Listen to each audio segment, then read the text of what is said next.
राधे राधे प्रिय श्रोताओं, आज के मेरे वीडियो में आप सुनेंगे ज्येष्ठ कृष्ण एकादशी अपरा एकादशी की व्रत कथा।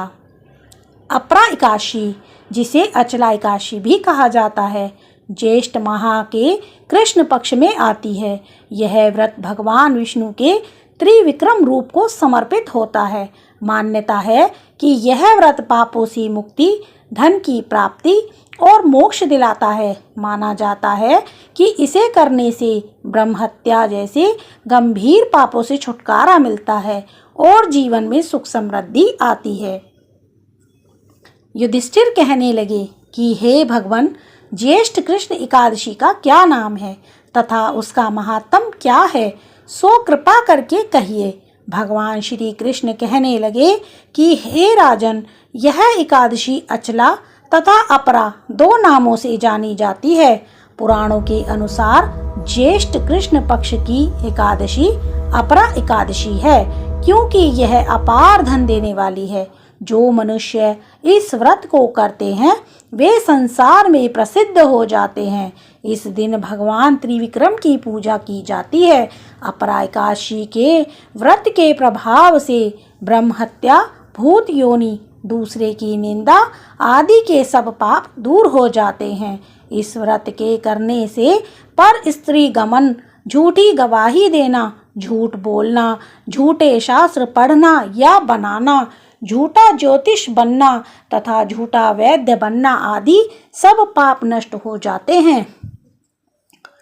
जो क्षत्रिय युद्ध से भाग जाएं वे नरकगामी होते हैं, परंतु अपरा एकादशी का व्रत करने से वे भी स्वर्ग को प्राप्त होते हैं। जो शिष्य गुरु से शिक्षा ग्रहण करते हैं फिर उनकी निंदा करते हैं वे अवश्य नरक में पड़ते हैं, मगर अपरा एकादशी का व्रत करने से वे भी इस पाप से मुक्त हो जाते हैं। जो फल तीनों पुष्कर में कार्तिक पूर्णिमा को स्नान करने से या गंगा तट पर पितरों को पिंडदान करने से, जो फल तीनों पुष्कर में कार्तिक पूर्णिमा को स्नान करने से या गंगा तट पर पितरों को पिंडदान करने से प्राप्त होता है, वही अपरा एकादशी का व्रत करने से प्राप्त होता है।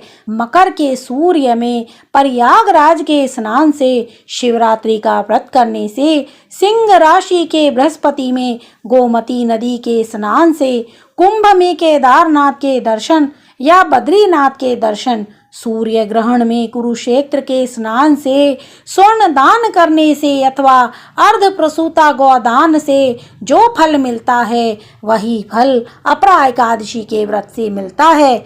यह व्रत पाप रूपी वृक्ष को काटने के लिए कुल्हाड़ी है। पाप रूपी ईंधन को जलाने के लिए अग्नि, पाप रूपी अंधकार को मिटाने के लिए सूर्य के समान, मृगों को मारने के लिए सिंह के समान है। अतः मनुष्य को पापों से डरते हुए इस व्रत को अवश्य करना चाहिए।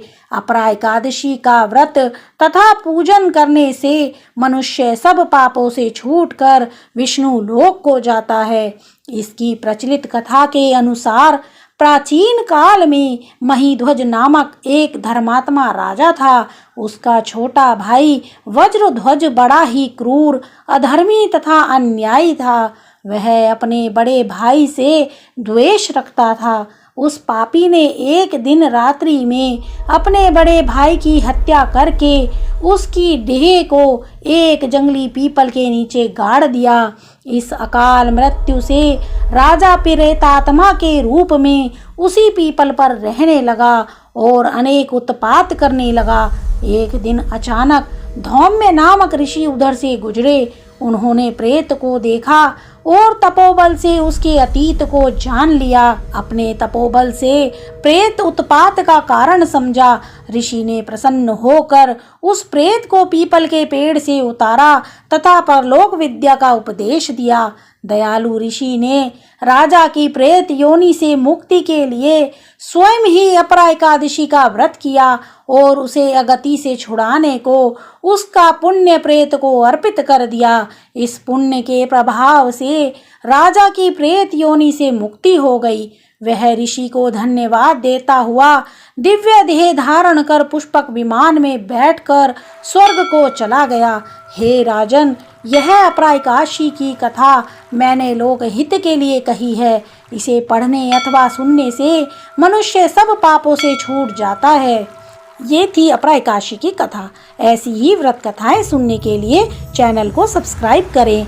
अगर कथा अच्छी लगी तो लाइक और शेयर करें। राधे राधे।